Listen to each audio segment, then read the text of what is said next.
हाय, आप सबको स्वागत है।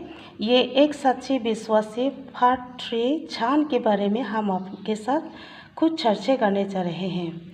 ये बाइबल में क्यों छान को दिखाया गया है, यूहन्ना 6 को प्रकाशित वाक्य बारे में हम लोग इसके बारे में खास करके चर्चा करेंगे। ये छान बाइबल के साथ क्या ताल्लुक है और परमेश्वर उसके बारे में क्या कहना चाहते हैं और सच्ची विश्वासी लोगों के लिए ये इतना क्यों महत्वपूर्ण है, इसके द्वारा हम लोग को क्या संदेश देना चाहते हैं, छान विश्वासी लोगों के लिए क्या कहता है। चलो हम लोग इसके बारे में चर्चा करते हैं, देखते हैं, बाइबल की ओर चलते हैं। चलिए पहला इसके बारे में देखते हैं कि यशायाहू 66:22-24 से पढ़ते हैं कि छान के बारे में क्या बोलते हैं बाइबल। चलिए पढ़ के देखते हैं, रुकिए थोड़ा, चलो पढ़ते हैं। क्योंकि जिस प्रकार नया आकाश और नई पृथ्वी जो मैं बनाने पर हूँ मेरी सम्मुख बनी रहेगी, उसी प्रकार तुम्हारा वंश और तुम्हारा नाम भी बना रहेगा। ये है नई आकाश और नई पृथ्वी बनाने वाले हैं, उसी में रहने के लिए वास के बारे में यशायाहू भविष्यवाणी किया है। यहोवा की यही वाणी है, फिर ऐसा होगा कि एक नए क्षण से दूसरे नए क्षण के दिन तक और एक विश्राम दिन से दूसरे विश्राम दिन तक समस्त प्राणी मेरी सामने धन्यवाद करने को आया करेंगे। यहोवा का यही वचन है। और तब वे निकालकर उन लोगों के लोथों पर जिन्होंने मुझसे बलवा किया दृष्टि डालेंगे, क्योंकि उनमें पड़े हुए कीड़े कभी न मरेंगे, उनको आग कभी न बुझेगी और सारे मनुष्यों को उनसे अत्यंत घृणा होगी। तो इससे पता चल जाता है कि ये हमारा पिता परमेश्वर का विचार है कि जो उसका आज्ञा को त्याग करते हैं, इनकार करते हैं, उन लोगों का ये विचार है कि खीरा खाएंगे, कभी ना मरने वाले खीरा खाएंगे और कभी ना बुझने वाले आग से जलाएंगे। तो इससे पता चल जाता है। और ख़ास करके उसके लोगों ने उसको कैसे का आराधना करने वाले हैं, ये यशायाहू भविष्यवाणी के द्वारा भविष्य किया है। तो इससे देखते हैं खास करके फिर ऐसा होगा कि एक नए क्षण से दूसरे नए क्षण के दिन तक और एक विश्राम दिन से दूसरे विश्राम दिन तक समस्त प्राणी मेरे सामने धन्यवाद करने को आया करेंगे करके बोला। तो प्राणी बोला है, यहाँ प्राणी बोलने से तो हम लोग जान सकते हैं कि सिर्फ ये मनुष्य के बारे में नहीं, बल्कि ये जानवर और पक्षियों के बारे में भी ये बोला है शायद। और ख़ास करके हम लोग को इसमें गौर करना है कि उसके लोग, विश्वासी लोग, एक नए क्षण से दूसरे नए क्षण के दिन और एक विश्राम दिन से दूसरे विश्राम दिन तक समस्त प्राणी मेरे सामने धन्यवाद करने को आया करेंगे। तो चलिए इसके बारे में और कुछ डायग्राम के साथ साथ जानने की कोशिश करते हैं। अभी देखा है कि यशायाहू 66 में बोला है। ये है बाइबल के हिसाब से महीना का कैलेंडर है। ये आप लोग देख रहे हैं कि ये बाइबल का वचन के द्वारा बनाए गए हैं। और ये है 1 2 3 4 5 6 और ये 7वां दिन है, ये सबलाइन 7वां दिन है। तो इसी को साबत दिन कहा जाता है। तो महीना का दिन कैसे शुरुआत करता है, आप लोग देख रहे हैं कि ये छान का ये है छान का उसका क्या बोलता है, उसका फिगर देख रहे हैं, उसका मुख है। तो पहला छान में ऐसे थोड़ा सा दिखाई देते, उसको पहला छान निकलने वाले दिन को कहा जाता है उसको माना जाता है कि महीना का पहला दिन। महीना का पहला दिन को वो ईश्वर का दिन है, परमेश्वर का दिन है। और उसका जो 8, 15 ये 22 और ये क्या बोलते हैं 29 ये सब है मनुष्य के लिए दिया हुआ साबत दिन है। जब ये महीना का पहला दिन माना जाता है तो अगला डेट 2 तारीख है, उसके अगला 2 3, अगला 4, इसी तरह। तो इसी तरह 6 दिन तक के लिए क्या कामकाज के लिए मनुष्य के लिए दिया गया है। क्योंकि पहला दिन मनुष्य का नहीं है, परमेश्वर का है। मनुष्य के दिन में हम लोग इसको गिनती नहीं कर सकते। तो देख चुका है कि 7वां हो गया, महीना का तो 8 तारीख है और ये 6 दिन 7वां, 6 दिन 7वां, 6 दिन 7वां और ये पहला दिन हो गया। तो ऐसे बोला कि नए क्षण से नए क्षण, जब किसी महीना 29 डेट होता है, किसी 30 डेट होता है। जब 30 डेट होता है तब ठीक उसी समय में क्षण का फिगर ऐसा है, क्षण का रूप ऐसा है, अंधेरा अंधेरा, क्या बोलता है अमावस रात। तो उसी को भी एस्ट्रोनॉमर्स लोग नए क्षण बोलते हैं और ये भी नए क्षण है। तो एक हफ्ता में 2 दिन हो गया तो नए क्षण से नए क्षण, यानी 30 डेट और नेक्स्ट अगला महीना का शुरुआत एक दिन, 2 नए क्षण से नए क्षण। जब एक शब्द से दूसरे शब्द बोला तो ये किसी महीना में 30 डेट नहीं है, सिर्फ 29 है। तब तो 29 भी मान लो कि आज 29 है लास्ट डेट और कल तो नया दिन, नया महीना शुरू हो रहा है। तो आज और कल 2 दिन यानी 29 और ये अगला महीना का पहला दिन। ये शब्द, ये भी शब्द है, शब्द से एक शब्द के दिन ऐसे आराधना करेंगे। और परमेश्वर का त्योहार को बोलते हैं तो वो 7 दिन के लिए मनाना है। वो 7 दिन 15 तारीख से शुरुआत करके 7 दिन यहाँ ख़त्म हो जाता है। देखिए 1 2 3 4 5 6 7 और ये है दूसरा दिन है साबत दिन, 8वां दिन। इसलिए तो यहाँ तक जारी करना है। इसीलिए हम लोग ये बाइबल वचन को देखेंगे तो पता चल जाता है हमारे फिरी से ये सोलोमन और उन लोगों के लोगों भी जब परमेश्वर का त्योहार मानते हैं तो 8 दिन 15 से ये और यह 23 डेट को वह से जगह से निकाल जाते हैं। इसी तरह 8 दिन शायद यही लेविटिकस ना गिनती कौन सा भूल गए हम, उतना याद नहीं है। उसमें बोला पहला दिन भी पवित्र दिन है, 8वां दिन भी पवित्र दिन है। इसी तरह शब्द से शब्द और शब्द से शब्द और नए क्षण से नए क्षण या नए क्षण से नए क्षण बनेंगे। यही ईसाया ने बता दिया कि परमेश्वर के लोग किस तरह उसको आराधना करने वाले हैं।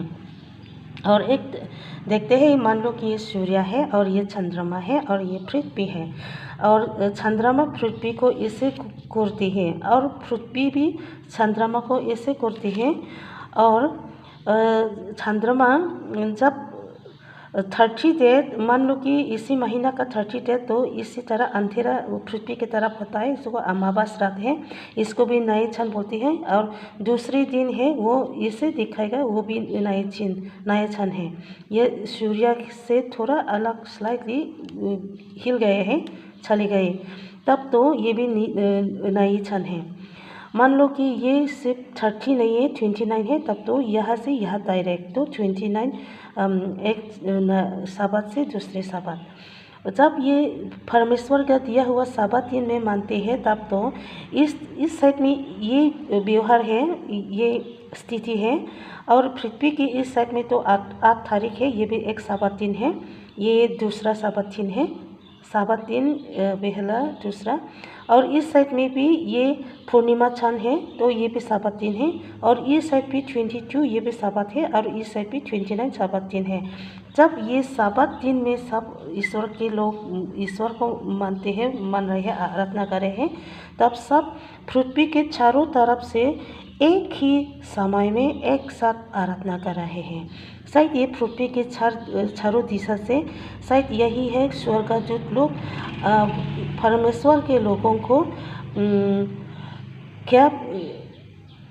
क्या बोलता था, ये हवा चारों दिशाओं की हवा से जमा करने वाले हैं उसके परमेश्वर के लोगों को से यही है, क्योंकि वो लोग किसी भी कोने भी रहते हैं पृथ्वी के किसी की साथ में, लेकिन वो साबत मानते हैं तो एक साथ हो रहा है परमेश्वर को आराधने का। तो यही है यशाया बताया गया है, एक क्षण से नए दूसरे क्षण और एक साबत से दूसरे साबत। चलिए देखते हैं कि ये सब जो आज्ञा दिया है ये हमारा पिता परमेश्वर अल्फा और ओमेगा यानी शुरुआत और अंतिम परमेश्वर। तो हम लोग पता चल जाता है कि क्षण के बारे में विश्वासी लोग क्यों इतना महत्वपूर्ण देना है, क्यों जानना है। तो ये सब हम लोग को पढ़ के मालूम होगा कि क्यों पढ़ना ज़रूरी है, क्यों जानना ज़रूरी है क्षण के बारे में। और शुरुआत कैसे गिनती करें, महीना कैसे, दिन को कैसे शुरुआत करके गिनती करती, तो यहाँ से हम लोग आइडिया मिलेंगे। तो हम लोग देख सकते हैं कि इसमें परमेश्वर ने कहा कि मैंने अपने लोगों के लिए अपना नियम और विचार और साबत को दे दिया गया है। तो उन्होंने कहा कि जब साबत बोलते हैं तब तो सिर्फ एक साबत नहीं है, तो साबत भी 7 प्रकार के साबत होते हैं। तो हम लोग देख सकते हैं 1 2 3 4 5 6 7, यही महीना का पहला दिन, यही हफ्ता का 7वां दिन, और ये परमेश्वर का त्योहारें 3 त्योहारें हैं, और ये है साबत वर्ष, और ये है जुबली वर्ष। जुबली वर्ष है साबत वर्ष 7 टाइम्स क्रॉस करके, और दूसरा नेक्स्ट ईयर दूसरा वर्ष वो 50 ईयर यानी 50 वर्ष, इसको जुबली और जोबेल वर्ष कहा जाता है।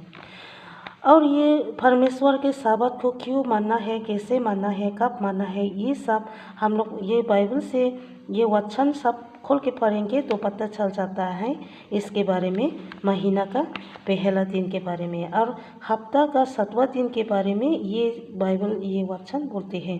हम लोग ये सब खोल के देख सकते हैं।